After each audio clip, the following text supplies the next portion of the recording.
what's up? I'm Amin Dillon, and welcome to my podcast. I'm sitting down with the movers and shakers and the stars to chat about life, love, business, and being a total boss. It's raw, it's candid, it's the stories behind the headlines. This is In Conversation.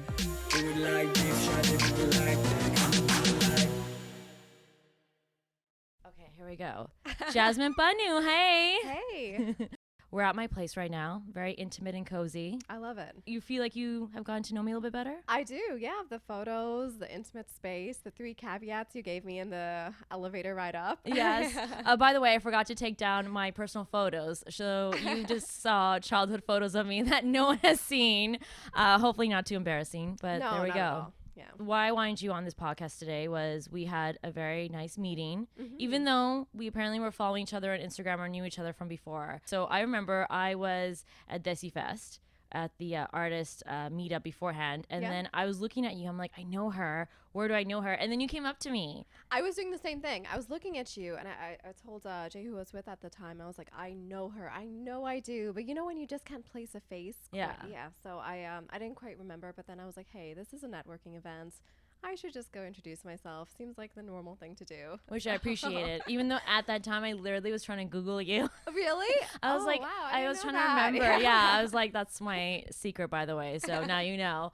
But I was trying to Google you so I could be like, oh, hey, Jasmine. I totally remembered. It was you and how I know you. But That's a good tip. I'll have to keep that in mind next time. so I'm going to call you basically like an art entrepreneur. Yeah. Which is really cool because you're combining two very interesting, tough industries together. Let's talk about the journey because I'm hoping somebody will listen to this podcast or watch it and hopefully be inspired by your story and inspired to pursue their passion. So let's go back. Let's go to young Jasmine, okay?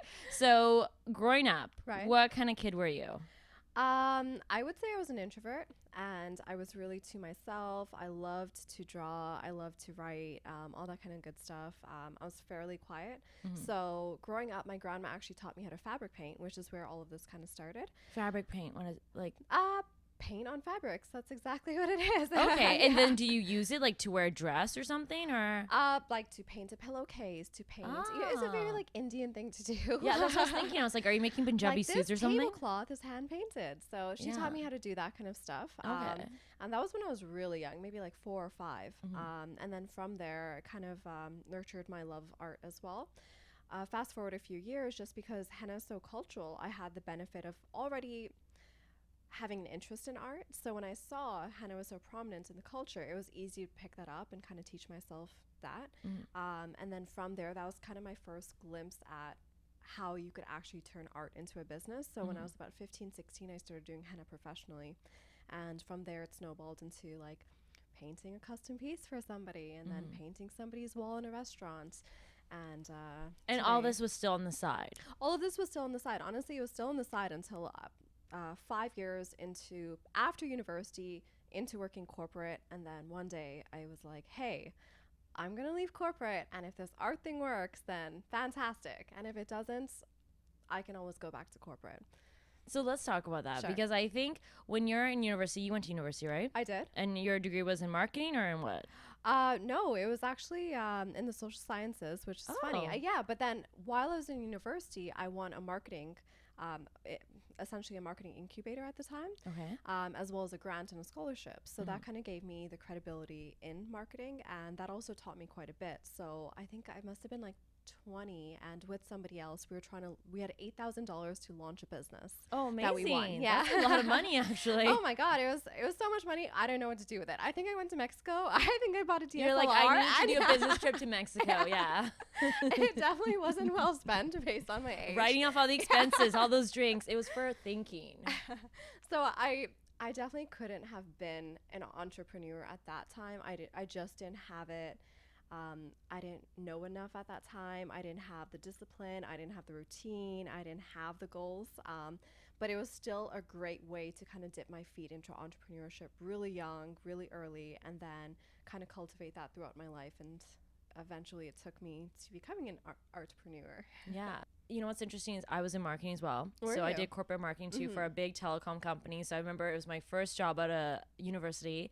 I thought oh my God, I've made it, right? I'm in this big high tower. Right. I've got my own kind of office. Really, it's like a cubicle, but it seemed like an office. I've got an official email. I've got business cards. Like, It's the you life. know, Yeah. my title had manager. Like, it was youth marketing manager. So I was Fancy. like, I'm fancy. Yeah. So when you'd go to networking events, I'd be like, hi, I'm Amin. I'm the youth marketing manager. Like, I thought I made it. So corporate marketing. So I kind of know kind of where you come from. Well, I think we're both lucky to have good starts out of university. I mean, corporate marketing, I never want to say it just simply wasn't for me. And I'm sure the same for you, right? Like, I see your personality and I don't see you working corporate. That 9 to 5. Yeah. Not for me. What No, about for you? not for me either. And I learned that pretty quick, but I also couldn't put a finger on it quite yet because there's so much cultural narrative around the fact that you have made it when you have that office job. You have made it when you have that salary, right? So a big part of me even getting out of corporate and doing my own thing was me having to unlearn all of those narratives about how amazing it is to work in corporate and how once you're in, you have to spend the next 30, 40 years there. So when you're in corporate marketing, you're still doing art on the side, right? Yeah. What was that like trying to juggle the two? I was having to say no to quite a bit. But also, I mean, when people come to me now and they ask, like, hey, like, I have this job and I'm thinking about leaving to do art, I will ask them if they at least have their art matching or whatever it is, like whatever craft they want to work on or whatever business they want to do, if that business is matching at least a percentage of their income. What percentage do you recommend? Everybody has a different number. And, like, I don't remember exactly what mine was, but for me, it got to a point where my number was really close to my salary. Wow. Yeah, well, keep in mind, I was a year and a half into a mortgage. So it was kind of like, it's not just a fun risk anymore. Yeah. It's like my house that I worked so hard for or pursuing art full time, right? So the stakes were pretty high for me. So that's why my percentage was much higher. But I've heard people say, let's say, even if they could make 50% off their side hustle, they would make it their full-time gig. So at least 50% you recommend. It's gonna vary, like let's say it's a tough decision. It's such a tough decision, and it's so personal that you really need to kind of like weigh out where you are in your own life, right? Let's say if somebody is like living with their parents, rent free, they have no student debt or anything like that, they have no expenses, then that number is going to be wildly different than somebody who has their own house or has undertaken other priorities. Let me ask you, if you weren't making a lot of money from art, let's say you started out later, so you're in corporate marketing, you're making your X salary, Right. and then all of a sudden you're like, I've always wanted to pursue art. You start pursuing it. Maybe you're getting, a little bit of work. It's not a lot of money. Do you think you would have hit a point where you eventually, the desire to be able to work in art would have pulled you away even if the money wasn't quite there yet? Or would you, do you think, have waited till you hit that like mark? I'm pretty practical. I know that's the problem with that. It's pretty hard. practical. And this is where, again, it just is such a personal decision. But I know for me, I needed to also sustain a lifestyle. And I think it's important to acknowledge that. And this is where I hate the narrative of the starving artist. It is not romantic to be starving. It is not romantic to be, like even if you are pursuing your passion but not being able to pay your bills or your rent or whatever else it might be, it's not something that anybody should strive for. And at the end of the day, let's say even if you are able to make ends meet, but you're doing a lot of gigs that you don't like because you don't have the flexibility and you don't have the financial cushion, you are going to burn out. So that's why a lot of people who do speak to me and they do tell me about their situations, sometimes like I do say, hey, why not like just hold on to the job for another year, have that financial cushion so that when you are all in on your business, you are able to say yes to what you want to and no to what you don't, right? Because artists especially, we're people of passion. We don't want to just do whatever job comes our way. We want to do the things that really ignite that in us. But don't you find it's such a, see the things I interview and I meet so many people that always have a side hustle. Right. And it's a struggle because sometimes the side hustle, you can't really make a lot of money until you're all in. So if you are lucky where you can make money and are able to dedicate a few hours and be able to be profitable, great. But a lot of them, for example, if they want to start their own company, let's say they have a business idea, they have to get like employees, they have to like actually like start meeting people or traveling. You can't really go full in unless you actually go full in, right? So I find like, I think you were very lucky that you were able to start working on the side from a young age, build up your name, your reputation, make that money, and I'm sure with all that extra income too, a good safety nest too, in case the work didn't come through, and then be able to say, okay, like I'm ready now to go because I know I'm going to make money. 100%. Like today, so many people come up to me and they're like, oh, like congratulations, you know, you're doing so much. And the funny thing is, like, I've been building this momentum for about a decade, right? Since I was 15, 16. And it's just starting to come together now. But you are right in regards to, it wasn't until I went fully in that so many more doors opened. And I don't know, is that like a spiritual thing? Is it an energy thing? I don't know exactly what it is. I think it's now you have no excuses. That's right. Once you make that leap, I can't say no. Then you get hungry. Now you're like, okay, before I was like, oh, I can only do this inside. When you make it your full-time gig, now you got to hit the ground running. Absolutely. Yeah, there's definitely that pressure there as well. Yeah, and it's also then it kind of, do you think becoming a full-time artist actually made clients look at you in a more credible way? Yeah, for sure. So credibility is huge. And I do talk about this quite a bit. Like, for example, public relations, even getting yourself, like doing podcasts like this, getting yourself in a newspaper, things like that. Credibility is huge to potential clients, right? They want to know that somebody else has vouched for you. Yes. So when somebody else has vouched for you in whatever form it might be, that's when they're a little bit more inclined to buy from you, right? And I think that's where like the branding comes into play. The marketing degree. Works, in corporate marketing, we have that benefit of having kind of intuitively known that because of our backgrounds. So do you think when you were in corporate marketing, is that how you learned how to market yourself? I learned so much in corporate marketing. I learned so much in that incubator, even though the money from the grant wasn't so well spent.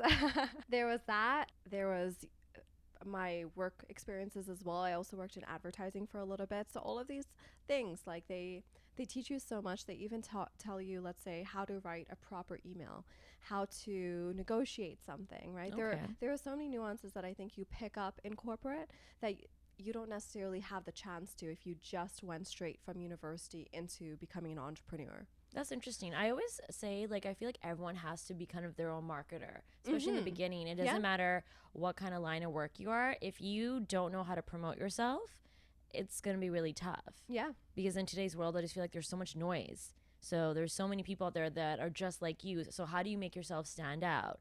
So then let's talk about that, because you actually did, I mean, you've been featured in so many publications, on TV.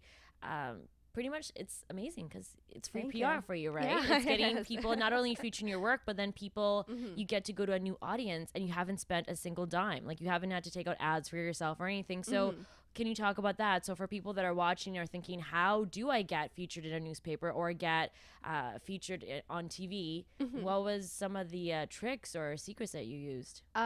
I'll just take a step back and say, going back to what you said about on somebody else's dime, I think that's huge. And that's a nugget that I always try to convey to people who are trying to make it. So even let's say us working in corporate marketing, that's us learning how to become entrepreneurs and market ourselves on somebody else's dime.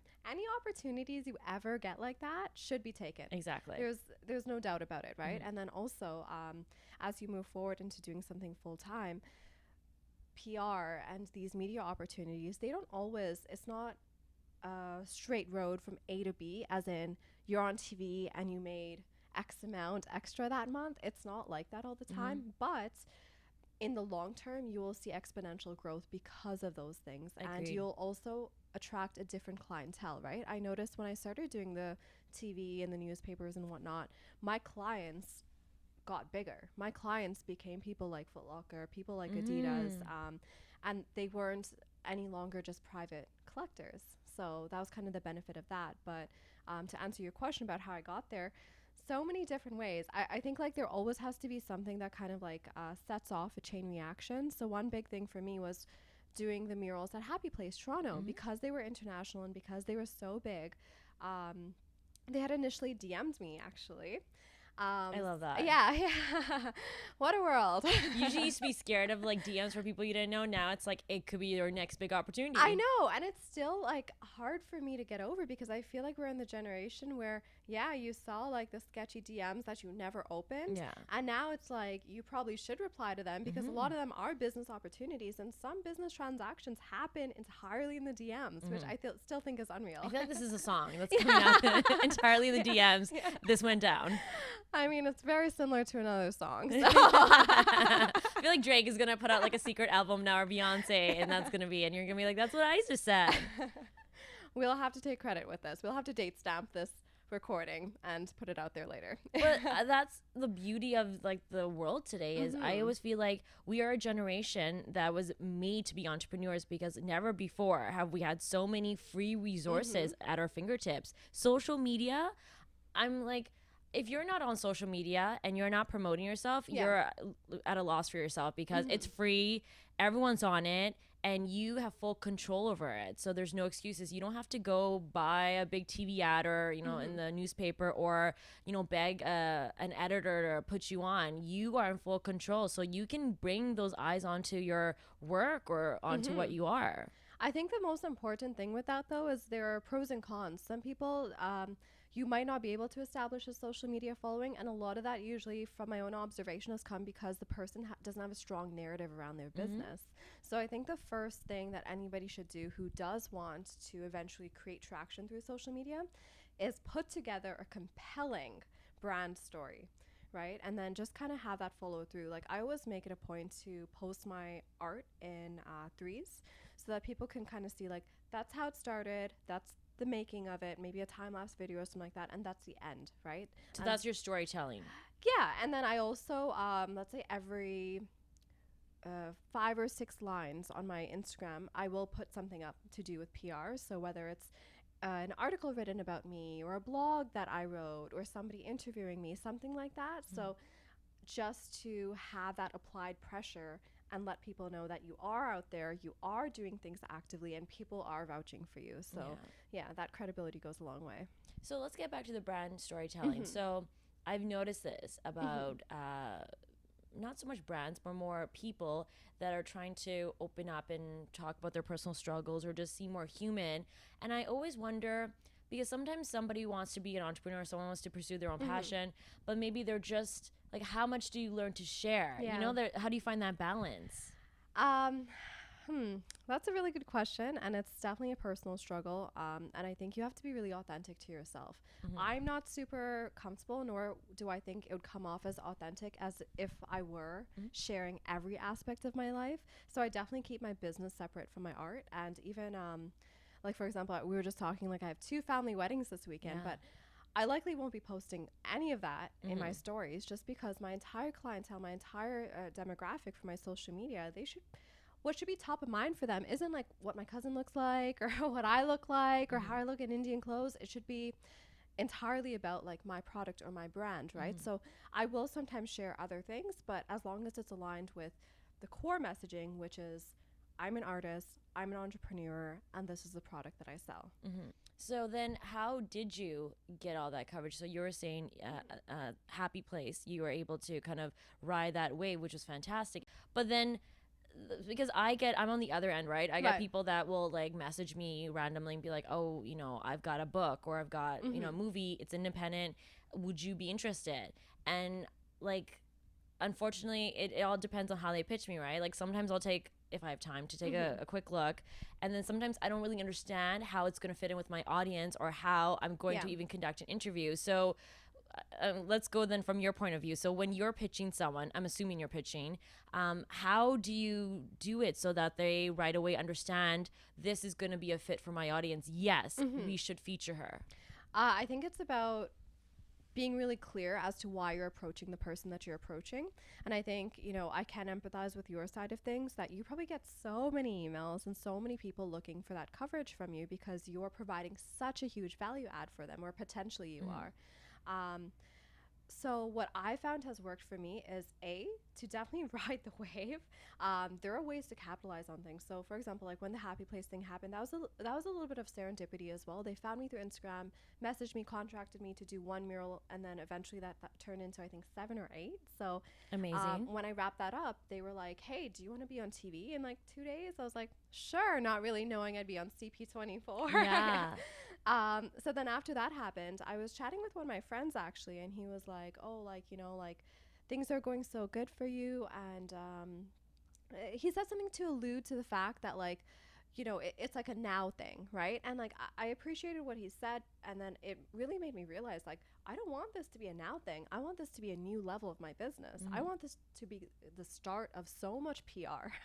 So what I decided to do is I decided to go back that day, go to my inbox and basically write a few emails and send them off saying, "Hi, I was just, let's say, to my local city, I know, to The Guardian, I sent an email saying, "Hi, just this past week, I did Media Week with Happy Place. We just launched their pop up. I was the artist behind all of their murals. And I just interviewed with such and such, such and such, and such and such. I'm actually born and raised in the city. And if you'd like to do a profile, I would love that," right? So, um, you have to make it a win-win. That's And luckily they fantastic. did. That's a great idea. Yeah, I remember I was actually writing this email at my grandma's house, and then a few hours later, I'm like, "Oh yeah, Nani," like they responded. Yeah. So that was really cool. But I think that's when I really realized, like, it has to be, for them it was a fit because demographics or geography, or like I live and work in their city, and I did a big project. Why wouldn't they feature me? Yeah, type they're of always thing. looking for local heroes kind of Yeah, thing. yeah. And then I basically just made that a new portion of my business, that I decided every time I was going to do something big, I would reach out in that way. So my next big project after that was the ROM. And the ROM gave me the Rotunda room, which was really big. And I got to display my art there. I got to make like this like Diwali interactive piece.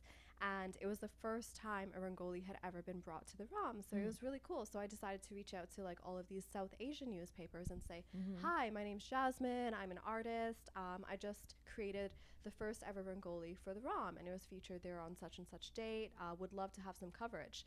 And I got, I think, 3 or 4 media pieces out of that as well. Amazing. So yeah, so I think it's just about like identifying, yeah, they're going to provide you value, but what value you're going to provide them back, type of thing. Like for me, it was a fit for that one because of ethnicity. Yeah. I like though that you're talking about riding the wave. So if you already have been featured on something, it's like right away then the other outlets are like, okay, well, Yeah. we don't want to miss out. Like clearly she's blowing up. This is Exactly. the fad thing. Yeah. And going back to your Credibility. friend saying this is a current thing, it's all about current trends, right? Like everyone Yeah. wants to know what's the hot thing right now. Say, do you ever write your own press releases? No, I've never done that, but I think that is something I will get into. Let's say if like nobody did bite on the ROM thing, then in that case, I would have written a press release and sent that out myself. Yeah. But I would rather have more of a candid interview, and I think those go a lot further anyway. Press releases, I mean, you're obviously the expert here, so you tell me, but I think I would get a better response from the audience if it was more of an interview, back and forth, questions, that kind of thing, as opposed to this happened on this date and you know Jasmine Penny was behind it. Well, familiarity goes a long way, and I think that's so important as well. And I think familiarity is like the main principle behind why marketing on social media works, because people see your work and they see it again, and it's that applied pressure. And then familiarity, let's say if you like, there are so many, I love psychology, I love reading like psychology.com and stuff. I'm always Did you citing take any studies. courses in school? I did, yeah. Okay. Yeah. I always feel psychology and marketing go hand in hand. Oh, absolutely. And I think that's why I did get the job as a marketing analyst right out the gates. It was because of the educational background, and I was able to, I remember in the interview, kind of articulate like, hey, I know I didn't do marketing, but I know how consumer behavior works. Exactly. Or I know how this works. Yeah. But the familiarity portion, like I feel like, well, there have been so many studies that say if you see A and B and you've seen A for the second time, you are so much more inclined to go for A than you are to go for B, even if they're the exact same, or even if one is, I think, slightly better than the other. So I think that kind of like that's something good to keep in mind, because you want people to be familiar with your face, with your name, with your work. And you know, like even us, like if I saw you the first time, I might not have approached you, but the second time I'm like, she is so approachable. I don't know anything about you at that point, but I'm like, I have definitely seen her somewhere. She is probably my friend or something. Yeah, that happens to me all the time. People are like, I know you. Yeah. And I'm like, one day I hope I can make it where you actually know where you know me from. So You will. thank you. But I always love that, because it's always like no one ever assumes it's for something bad. Like, you know, they're not like, your mugshot was on TV, right? It's always like, okay, I know you, right? How do I know you?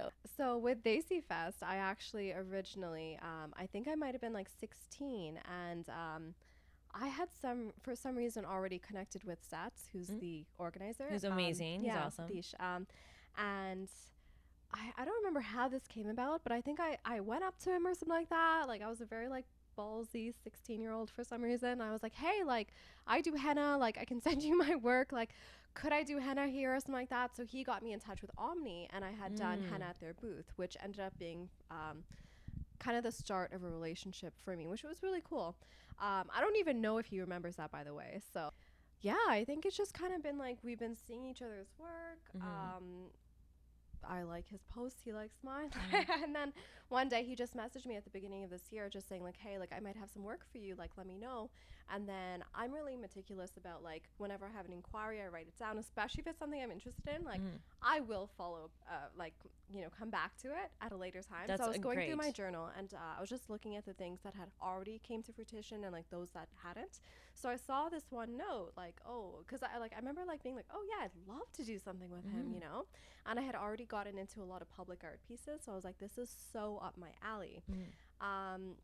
So I was working on something that reminded me of his, and I saw this journal entry, and so I just sent him a message back saying like, hey, just wanted to connect with you. So a few phone calls later, we come up with this concept of the wings, and yeah, and then I think a few days prior as well, he gives me a call, and he's like, oh, also, can you be on the panel? And I'd be like, absolutely, I'd love to. Yeah.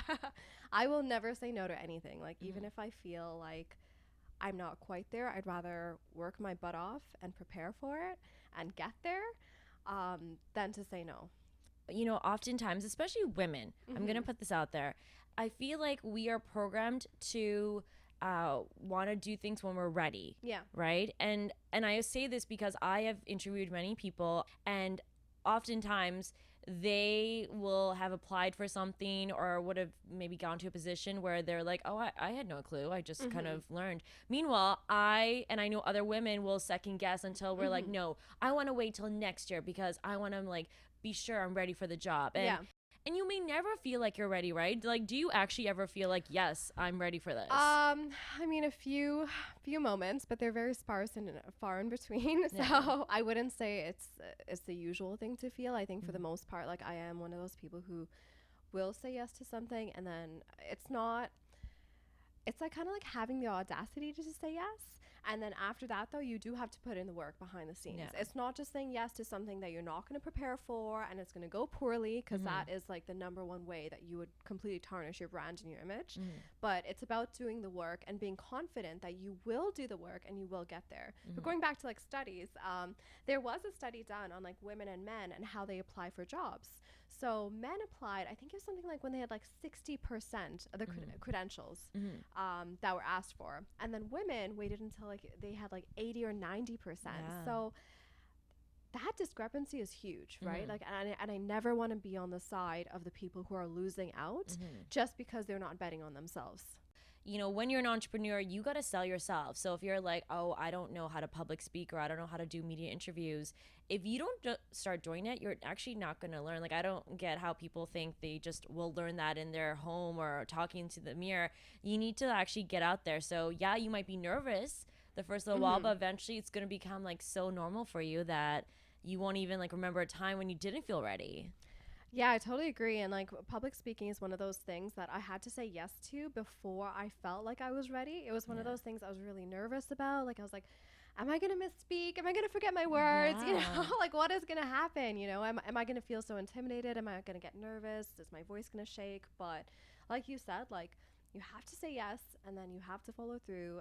And once you have that accumulated experience, that's how you build confidence. Confidence isn't something that people are just like well, actually, we are kind of born with it and then we lose it. But to regain it, it's putting yourself in those uncomfortable positions. And I think that is such a great indicator whether somebody's going to be a good entrepreneur or not, is whether they can say yes and have uncomfortable conversations, as well as put themselves in uncomfortable positions to get further.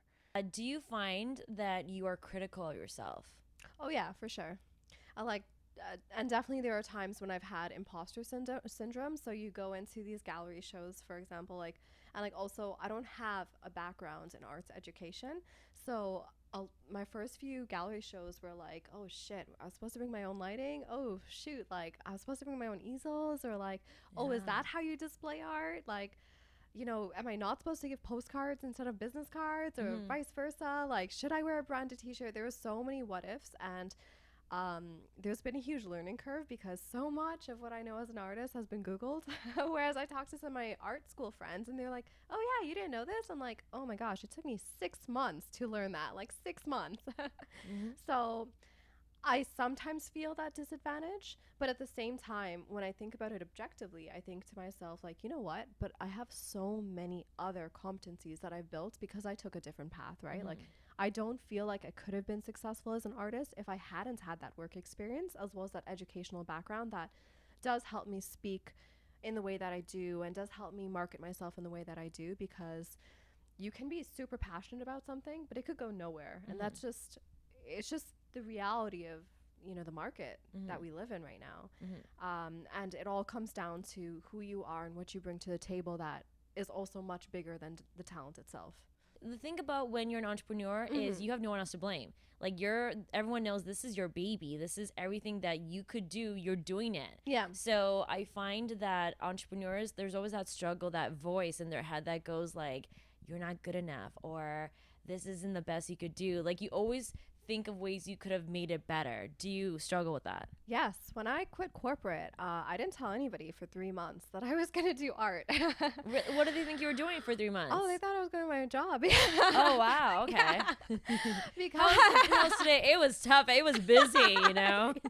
I'm not even kidding. And it was the hardest, like, saying things to my grandma. She would call me and I'd be like, yeah, the commute was bad, you know? And I felt so guilty. But I also knew that, you know, the internal voices I had in my head that were already telling me I couldn't do it were loud enough. I definitely did not need like any further voices telling me any, like, even as well wishing as they may be, sometimes they're not helpful and sometimes they're not what you need to hear, right? So you really need to nurture yourself and protect yourself sometimes. So that was a time where I was like, I'm going to give myself 3 months. If I make it work, I'll tell everybody. And that's exactly what happened. So when I did tell them, I was able to say, hey guys, by the way, I did this, and you know what? I've been living, like, and I'm paying my mortgage and I'm paying my bills, and I really like it, you know? And then that way as well, like, you're giving others who really care about you the peace of mind. So that's how I did it. I know, like, everybody's going to do it in their own way. I know it might not suit everybody, but sometimes you just have to not only quiet your inner voice, but also set some boundaries so you don't get others'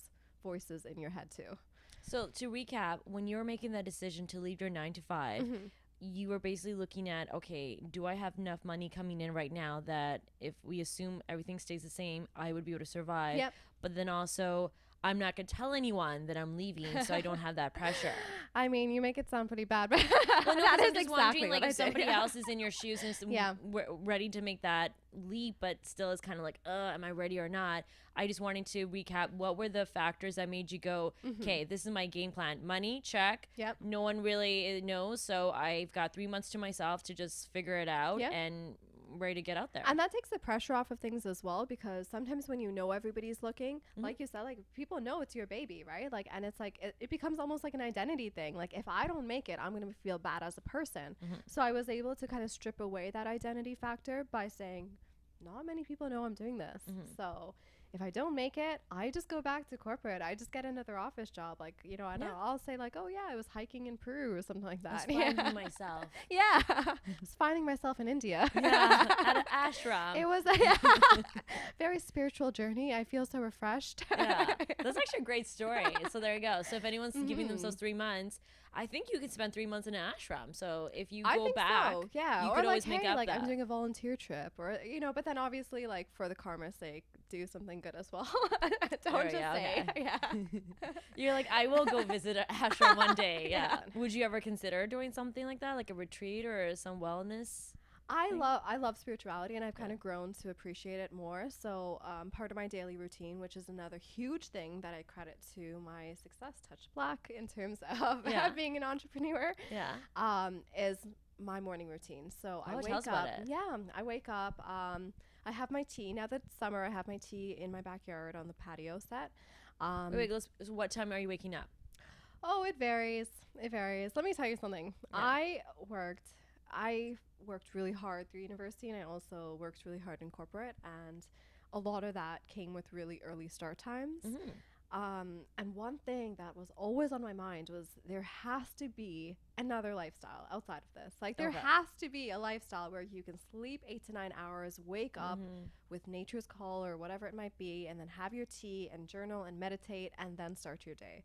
Okay. So that's one thing that I'm uncompromising on Mhm. is like let's say if I have a huge mural project, I'll go in at 11, 12, 1, whatever works, just so that I know that I've started my day in the best way possible. I didn't start it rushed, because that was one thing I really hated about Mhm. corporate. I felt like every morning I was working felt like a rushed morning, Yeah. so like now that I'm able to kind of scale back and have my tea slowly, sip on it, and then I journal. So What do you journal how about? does it yeah, so like I do it in a more structured way that suits me best. So 3 things you're grateful for, Mhm. and then 3 things you're going to do that day, and then 1 affirmation. Okay. So that kind of Every gets day, me wow. every day. Yeah, yeah. And I once lost my journal. I was terrified, and then I find somebody a week later using it as a mouse pad. And it made me laugh so hard. Who 'cause was it? in A my random head- person or like a no, family no, no, member? no. I left it in a classroom. Oh. I left it in a classroom. I came back about a week later. I see somebody using it as a mouse pad, and I go up to them. I'm like, is that my book?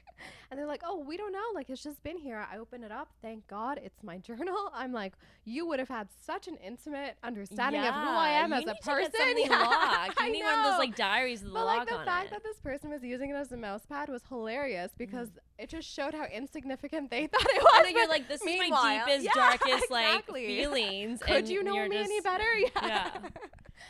So that was a relief that I got my journal back. Yeah. So I journal, I read, I listen to a podcast, and I meditate. I was gonna ask you, Oh, what yeah, do and then I you work what do you out like most read good to? days. Are there like entrepreneur podcasts or books or things that you do that kind of keep you motivated or inspire you? I love Lewis Howes podcast, Mm-hmm. The School of Greatness. He interviews a lot of entrepreneurs, a lot of people who are at the top of their game, and they just talk about everything, right? Like they talk about their daily routines, they talk about their relationships, they talk about side hustles, anything you can think of. It's just such a wide array of topics. So I find more often than not, he's talking about something that I really like, and it gets me motivated for the day as well. And you know how they say, like, you are the average of the 5 people you spend the most time with? I feel like every time I listen to a podcast, I'm like, we're spending time together, we're friends now. But it's true though, Yeah. because even if you don't have a circle that maybe are of people that are like-minded, if you listen to a podcast or you Yeah. read a book, it's kind of like you're bringing that into your life. For sure. Like, even us having this conversation, and if somebody's listening in, like, they absolutely are a part of this conversation, right? Like, they might not be speaking in terms Well, of I actually want to do it. a live Oh, call-in show yeah? eventually. That's so next time, cool. hopefully, I can get you on Yeah, I'd love and that. do like a live audience or do like a call-in where we can like get even tweets. And as we're doing, Ooh. if we were live, and then we could ask you questions that people want to know. I would love that. I'd Hopefully so there'll be game. good questions. Yeah, I not know. Like, where I did you was get just that dress, thinking girl? that. Yeah. It's like, I'm so glad you liked my dress. H&M, go, here's the link. When you become self-employed, Mm-hmm. I have heard both sides, that people either love that, ability to call their own hours and shots, but other people struggle to kind of get that structure, because now all of a sudden, especially like people that, let's say, work from home, because a lot of businesses start from home, from their basements, from their garages. You're suddenly working at home, maybe you have a family, you've got like distractions, so it's almost like it's tough, because now you're like, yes, I'm calling all the shots, but now how do I create an environment where I can actually focus? So for you, it just seems like this is perfect for you. Like you wake up, you need your me time, and then you just are able to fully focus. Well, now it is, but Oh, it wasn't all, always like this. no, Okay. no. So take us back. Yeah, when I was trying to figure it out, it was like, whoa, what am I gonna do today? I'll sleep in until 11, and then I'll watch some TV. And I don't even watch Yeah. TV. I internalize everything I watch, so I try not to watch it. Otherwise, I'm pissed about like what I saw on TV, and then I'm also scared because I watched a horror movie. So I try to stay away from it. But at the beginning, it was just like so much free time, right? And especially like going from something that was so structured, like a office job, to something that suddenly for 5 days a week you didn't have anywhere to be at a certain time unless you had booked something in particular that required you to be off site, which in the art world a lot of your commissions are done from home, right, or in your studio. So there's no obligation to wake up at 7 o'clock or 8 o'clock. So it took me a while to get into the groove of it, but then when I did, it really was, you know, introspecting and thinking about like, what do I require to be the best version of myself? And that's where I came up with all of these, you know, this basically list of things that I try to do before I start my day, because they get my mind in the right mindset. Otherwise, I would be running wild and free. I would be like, I don't know what to do with myself. Like, let's just drink wine at 11. Just watch Real Housewives all day. Yeah. By the way, that has happened to me before. I'm like, oh my God. It is such an easy trap to get caught into. And I remember like when I first made the change, and comments like these were kind of part of the reason that I chose not to tell anybody, but like, this person I told said like, oh, you know, like that's actually how like a lot of people become alcoholics.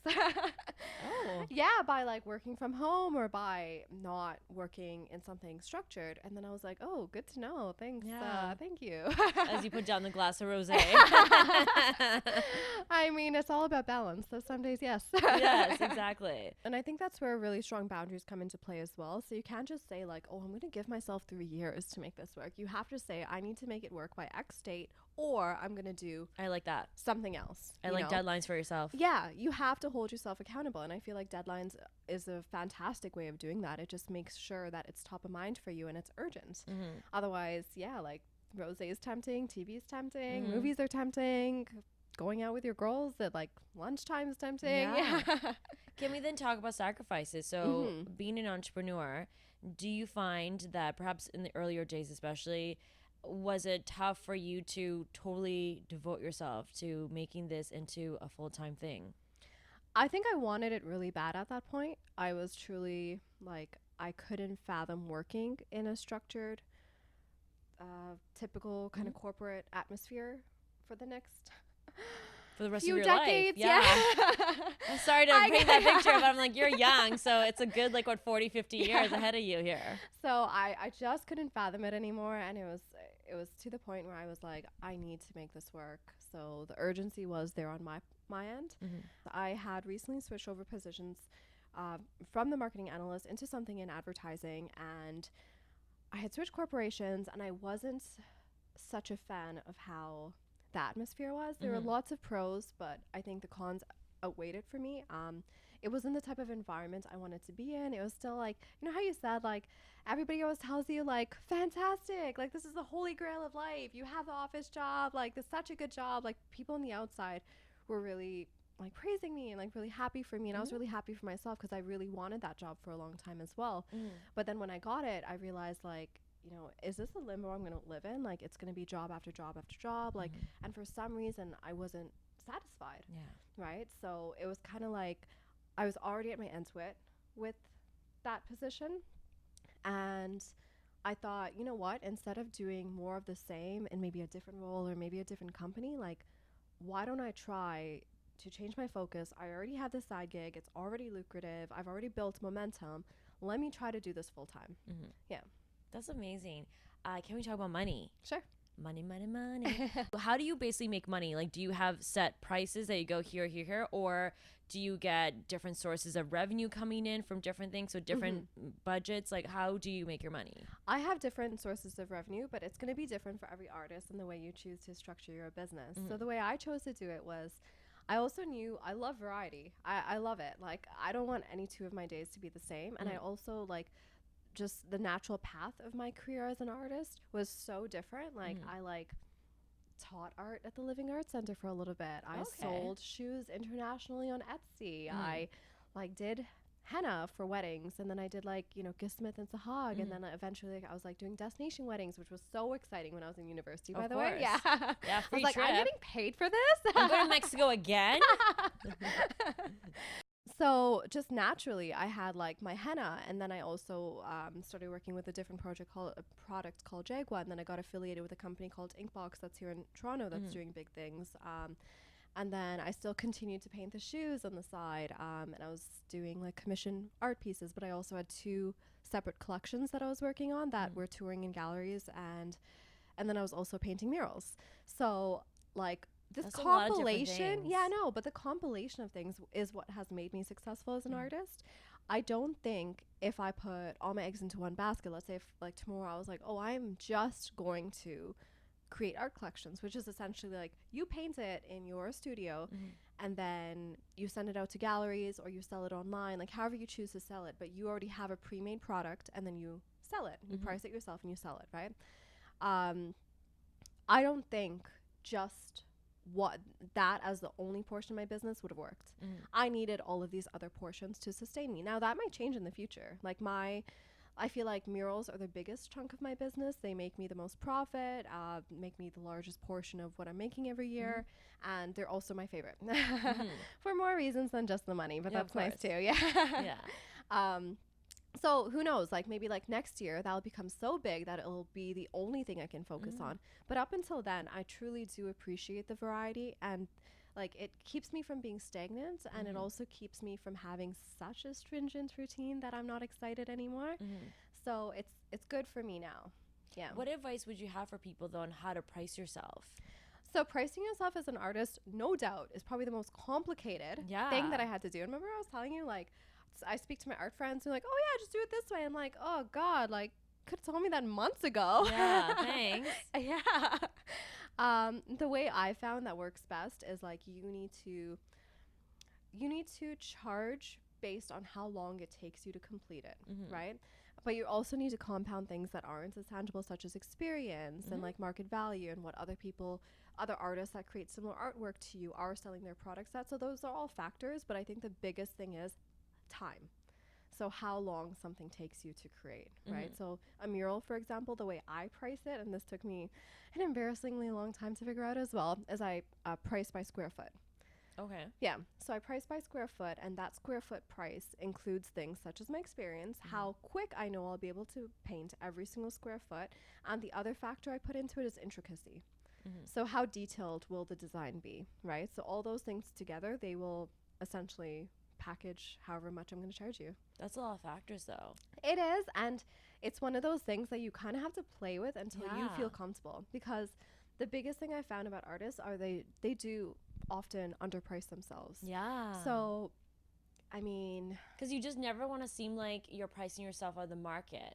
but then you seem like such a noob if your price is so below the market. It's that like, balance. Yeah, and it's like, would a gallery ever take you on if you're pricing something so undervalued that they're like, hey, $10. like, you're kind of cheap. Yeah, I will let it go for $10. You're cheapening yourself, and then you're cheapening all the other artists in that That's space, true. right? Yeah. And I'm like, I'm not advocating for galleries. I think there are so many other ways to make a lucrative business out of art, but I'm just giving you one example where like you can't have such a low price either.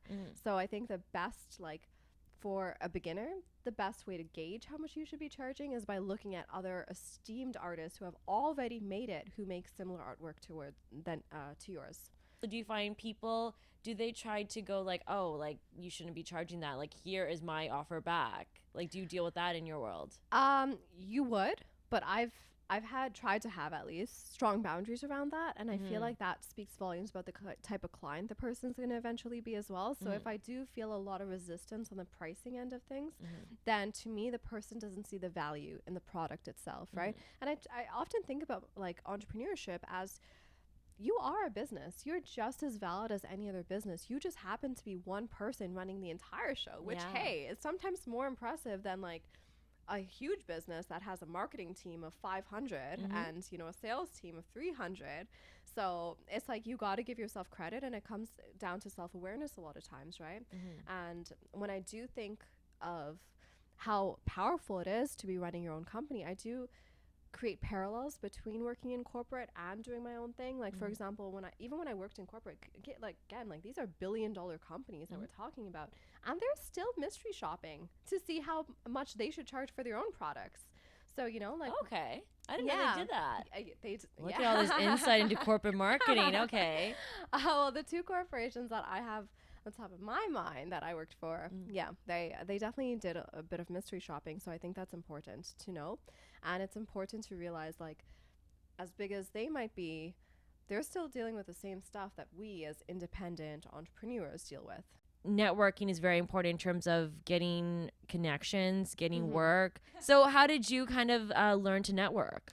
I've never been comfortable with the term networking, but I do feel like there is an authentic way of doing it, which goes back to, like, how we were talking about before, like, do you share your entire story on social media, or do you, like, for the sake of a narrative, or like, the better way of doing it would probably be sharing your entire story and being that transparent, but then also you have to pay out to yourself and respect your own nature, right? So, like, I don't think it's in my nature to just go out to, let's say, a specific networking event and hand out my card to everybody. Even when I do gallery shows, like, I'm not standing there with cards and giving them to every single person, but when somebody does engage in conversation, or when I do see them expressing interest in some form, that's when I'll approach, right? And I've tried to do it both ways. Like, when I was just learning the ropes, I tried to do it that, like, everybody in the room is getting a card today. Yeah. But then what would be your, like, spiel? Like, when you'd approach them, you can't just give them your card. So what would be your, like, few lines that you rehearsed to go, I would just kind of introduce myself, like, hi, thank you so much for coming. My name's Jasmine Penu. I'm the artist here. If there were any pieces that interested you, do let me know. In the meantime, here's my card. And I always gave out postcards because they're big enough that on one side I like of them, postcards, and like I would put my artwork on them, and they'd be a decent size. So even if somebody didn't even want my contact information and they just wanted the artwork, hey man, it's yours. Put it on your fridge. I like that. Giving them something for value. Well, it's like kind of like, real estate agents, you get like those little calendars and you put it on your fridge, and it's useful, right? They're giving you something that you can actually use. So that's how I felt about the postcards thing. But I tried that, and then, like, I think, like, my gallery show after that, like, I tried, like, doing the exact opposite, which was just approaching people who expressed interest in some sort of way and nobody else. And I found that there was actually far more people in the second gallery show that I was able to, like, bring in as clients or work with in the future or something like that. So I think, like, people also don't want a pushy approach, and I think it's about, like, doing what's natural to you, because when something's not in your nature, it's gonna show. Like, everybody at that first gallery show probably knew I was uncomfortable. Aww. Yeah, well, no, it's like, like, have a sense of humor about it. Yeah, of course. It is what it is. You live and you learn. But watch them be like, oh, we thought you were, like, amazing. Well, sometimes you hear, like, comments like that, and, like, it just baffles my mind. Like, oh, you didn't see me sweating? I swear, like, my... It's that HD makeup that I helped you get while we were shopping for all your expensive clothes. Justifying the makeup too now. Yeah.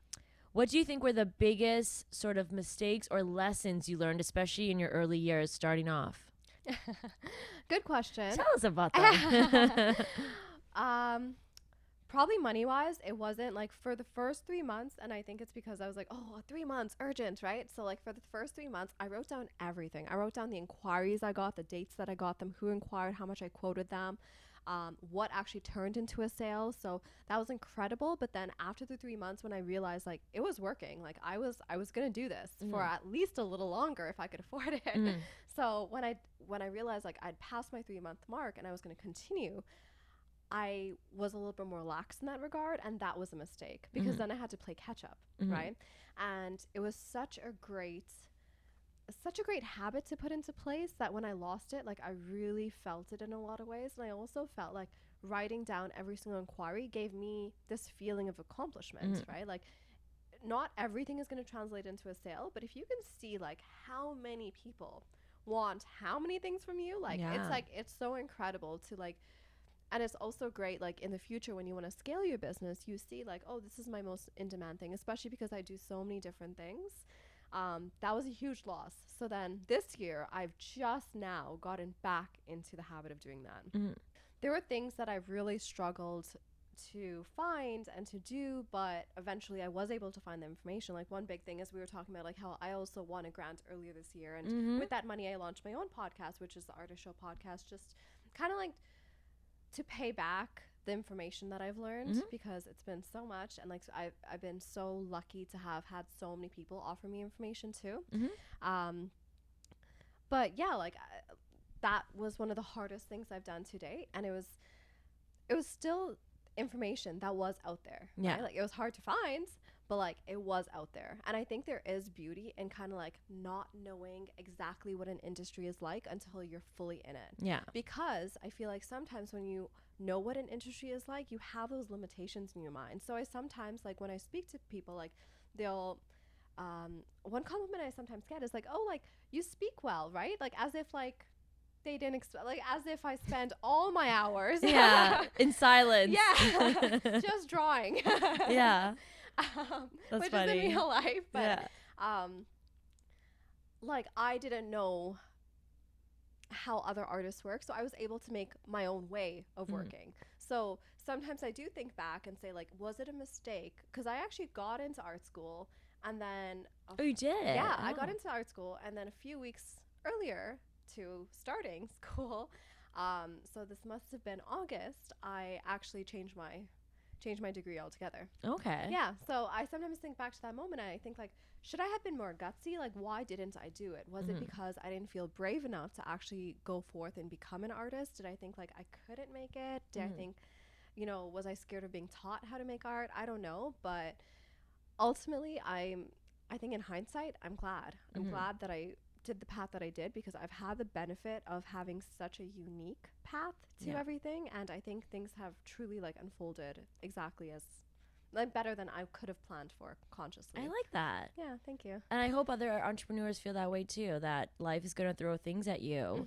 and maybe you'll be like, oh, maybe I should have done that, or you have regrets, but at the end of the day, it'll work out, and hopefully better, because as long as you believe in yourself, like you got to be hungry. That's what I always say. Like when you're hungry, and sometimes literally hungry, it makes you just no excuses, like go all in, and all of a sudden you're just like so aggressive in making this happen because you have no other choice. Yeah, and you have to bet on yourself more than anybody else would. This was something that took me some time to learn, but truly, like your friends and your family, they can root for you. Yeah. But nobody should be rooting for you more than you're rooting for yourself. Yeah. If you're not putting work in every single day to see your business progress, and if you're not the one who says to them like, hey, I know you might not support this, but I'm about to leave my job and do this full time, then I don't think the ambition will carry you as far as you should go. Yeah. What about having someone you can turn to when you have questions or you just want guidance? Do you have someone? I have been so lucky to meet so many mentors along the way, and I do attribute a lot of that to having worked in corporate. There are just such incredible people you meet, because you're like with them for 40 hours a week. Yeah. You see them more than your own family. You see them way more than your own family. And I remember that was one thing that was so curious to me when I bought the house. And like I would see everybody just every morning pack up all their stuff, get in the car, drive to work. Everybody's driveways would be empty, and I'd be like, we all spend so much money to live here, and nobody's enjoying their house. Exactly.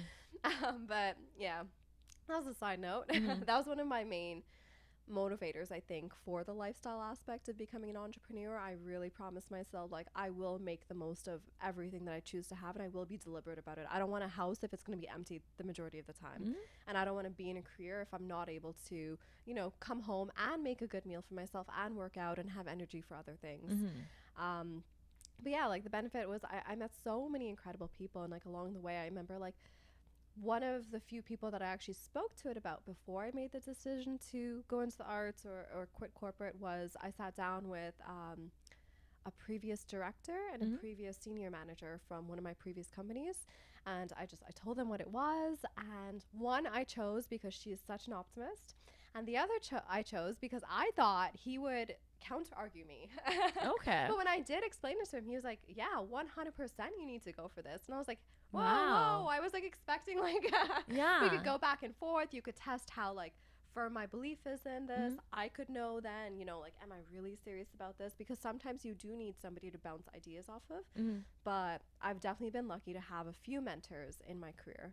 So I think you do need a few different people that you respect in different capacities. One can be very like independent, another person can be very, I don't know, career oriented, another person can be very like different politically backgrounds, motivated. I don't know. You know, like you gotta choose different people, but like people you connect with and who you can speak easily with. The number one way I kind of judge myself is like, does the conversation flow? Because I feel like anybody who the conversation flows with, they're my friend now. Like, that makes sense. Yeah. Because I feel like that type of connection, you don't get it with every single person. So when I do, like, I really try to make the effort to keep that person in my life. Yeah. And I do feel like our entire lives are about connection. There is nothing that I value more than having a good conversation with somebody. Like, I could have like an amazing career milestone, but then I could have like the best 1 a.m. conversation with somebody, and like I probably will remember the 1 a.m. conversation longer than the career milestone. Because usually that's the most intimate one, where you're like, I've been thinking something and I want to tell you now at 1 a.m. So we're just so fortunate to be in a generation where we have Google, we have podcasts, we have people that are willing to be connected and share their knowledge. So, you know, if you've got a dream, you've got the next big business idea, just any sort of passion, I'm like, go for it. And I hope that's what they get from this podcast. I hope so too. And there are so many different avenues, and the resources we have so many. But also, like, one thing that I think about often is the privilege that we have, right? Yes. Like, I am, parents came from India, you know, they're immigrants. So I would be first generation. Are you as well? Yeah. So we are no longer in the scarcity survive mode, right? Like, we have the benefit of being able to say, like, I don't need to work a factory job just to make rent, just to pay for my like 2 kids. You don't have kids, I don't have kids. We also have the privilege of having this kind of like being untethered to so many things that the previous generation was tethered to. So I want to be able to play up that, and I want to go much further, because it's almost like we have to for our parents, for our grandparents, like for everybody who made so many sacrifices, crossing seas, crossing like oceans, like crossing countries when it wasn't necessarily even safe.